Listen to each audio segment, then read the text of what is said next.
احد الاخوه امبارح سالني في اللايف اللي كنت فاتحه، قال لي يا محمد يا علاء، هو انت ازاي بتعمل الاضاءه اللي احنا شايفينها دي؟ يعني زي ما انت ما شايف ان الاضاءه شكلها ناعم على الوش عندي، مش شكلها مثلا يخوفك مني او اللي هو يخليك ايه تبقى مرعوب وانت شايفني، لا، شكل الاضاءه حلو على الوش. وكمان الاحلى من كل ده ان هو في ناس كتيره سالوني على الموضوع ده، يا محمد يا علاء ازاي نوصل لحاجه زي كده، او ازاي نعمل اضاءه زي اللي انت بتعملها في الفيديوهات دي، لان احنا برضو الاضاءه بتاعتنا مش احسن حاجه. بص يا باشا، انا همشي معاك من اول 2000 جنيه لحد 50 جنيه لحد ببلاش. تمام. فالفيديو ده هيكون فيديو قوي. بص انا حضرتك انا بستخدم ايه، يعني انا كمحمد علاء بستخدم ايه؟ انا بستخدم الرينج لايت ده اهو. انا مش عارف بس هل طالع في الفيديو ولا لا، بس اهو انا طلعته لك من ورا اهو. ده الرينج لايت اللي بينور لي الجنب اليمين. طيب ايه بقى حوار بينور لي الجنب اليمين وبينور لي الجنب الشمال وايه الكلام ده؟ بص حضرتك افهمك على حاجه. الاضاءه دي اعتبرها عينك انت دلوقتي، سوري، اعتبر التليفون او كاميرا التليفون دي العين بتاعتك. هل انت تعرف تشوف في الضلمه؟ هتقول لي لا، يعني انا كبني ادم ما اقدرش اشوف في الضلمه. طب ليه؟ لان ربنا سبحانه وتعالى خلق لنا الاضاءه بحيث تتسلط على العين فتقدر تشوف الحاجه اللي قدامها. الله يبارك لك. كذلك الامر مع التليفون. التليفون الكاميرا بتطبق نفس المبدأ بتاع العين ده. يعني انا دلوقتي الكاميرا بتاعتي لو شغاله ومفيش اضاءات انت هتخرج من الفيديو. واكبر دليل ان انا دلوقتي لو جيت قفلت دي الاضاءه الصغيره، مش الاضاءه الكبيره، يعني مش الاضاءه الكبيره دي، لا، ده الاضاءه الصغيره. انت شفت شكل الفيديو وحش، تمام، فهرجع انورها تاني اهو. فهمت الفكره؟ فالاضاءه هي اللي بتعرف الكاميرا على العنصر اللي قدامها. مهما كانت قوه الكاميرا بتاعتك ايه، يكش كنت بتصور بايفون 17 برو ماكس، يعني احسن ايفون في العالم او احسن سامسونج في العالم، مهما كانت قوته طالما ما فيش اضاءه مش هتاخد جوده الكاميرا بنسبه 100%. طيب ايه بقى حوار يمين وحوار شمال وحوار ورا في ايه يا محمد؟ بص يا باشا، الاضاءات في اي فيديو في الدنيا او في اي تصوير بتنقسم لثلاث حاجات: جزء يمين، جزء شمال، جزء الخلفيه او الحاجه اللي ورايا.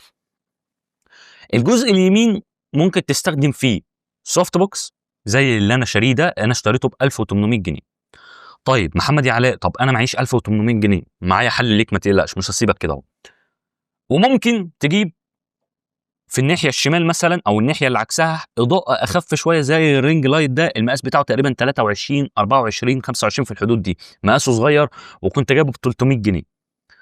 وعندك في الاضاءه، يبقى احنا كده قبل بس ما نروح في الاضاءه الخلفيه، انا كده نورت البني ادم اللي بيتكلم.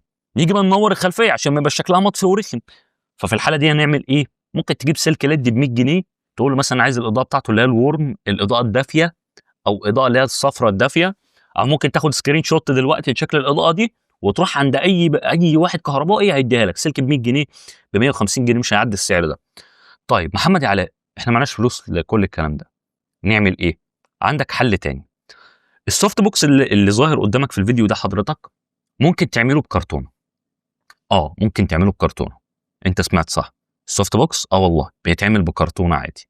هتخش على اليوتيوب وتكتب كيفيه عمل سوفت بوكس من كرتونه شيبسي او من كرتونه، هيقول لك والله هات كرتونه، هيقول لك تستخدم عليها ورقه زبده من قدام عشان تنعم الاضاءه. خد بالك، الفكره دي انا شايفها فكره ممتازه، لان انت ممكن تعمل اتنين، تخلي واحد على اليمين وواحد على الشمال وتفرج على الاضاءه اللي هتاخدها في الفيديو بتاعك. طيب محمد يا علاء، بس كده؟ بس كده.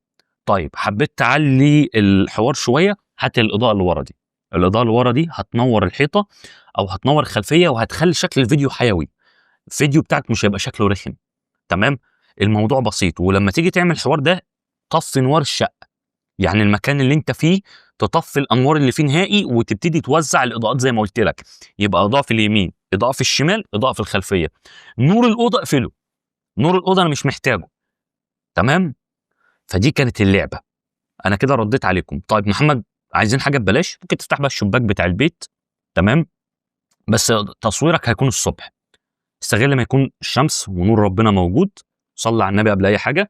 تفتح الشباك، تحاول تحط ستاره ناعمه عشان الاضاءه ما تبقاش ضاربه في وشك قوي. حط ستاره شفافه ناعمه كده لو عندك، او لو مش عندك خلاص مش مشكله، مشي الدنيا وحط التليفون وصور لحد ما ربنا يكرمك باي قرش، وهات الحاجات اللي انا قلت لك عليها دي. صلي على النبي واذكر الله. موضوع بسيط بس انت شغل دماغك. وفي مبدأ حلو قوي بيقول لك كل ما كانش معاك فلوس حاول تشغل دماغك عشان تعوض الفرق. صلي على النبي. سلام عليكم.